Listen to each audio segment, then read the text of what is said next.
katika Afrika Mashariki, Kenya ni mahali pekee. Kweli Kenya tuko na uhuru wa kuongea na tuko na uhuru wa kumkosoa rais. Na juzi mliona pia tuletengeza uhuru mwingine, tukaongezea juu huo wa kukosoa ambao tukawa tunawatukana. Uhuru wetu ni wa kuongea. Lakini nataka niwaulize Tanzania.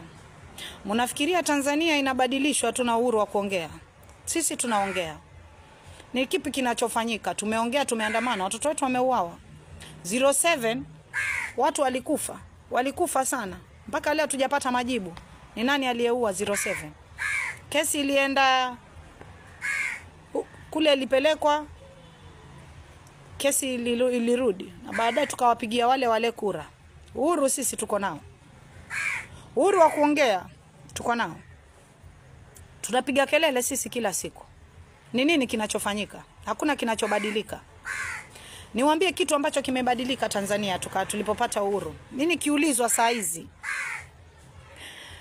Ningesema serikali irudi ile ya zamani ya Moi. Lakini demokrasi tumeipata. Sasa hivi tunaelekea miaka 30.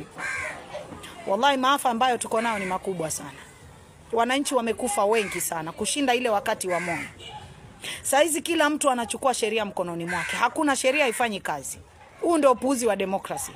Na kama mnafikiria mnaangalia sisi tuna uhuru wa kuwakosoa rais na kukosoa watu, muone ndio mnahitaji demokrasi Tanzania, then mmekosea.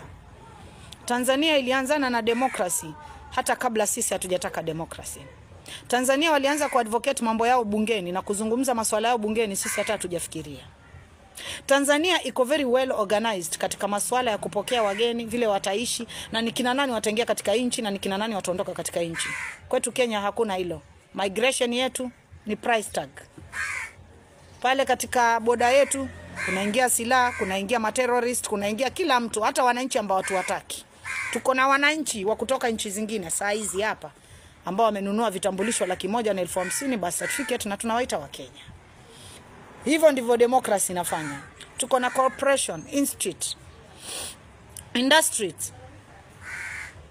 industries na corporation za kila aina. Kulingana na demokrasi wana manipulate serikali kupita kiasi.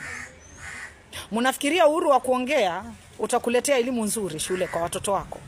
Unafikiria uhuru wa kuongea utakuletea hospitali ambayo iko na madawa? Unafikiria uhuru wa kuongea utakuletea amani katika mitaa yenu? Unafikiria uhuru wa kuongea utawaletea barabara zilizo nzuri? Na waomba mumsikize Tundu Lissu. Na watu kama hawa ushika yale matatizo yanaowakumba sana ndio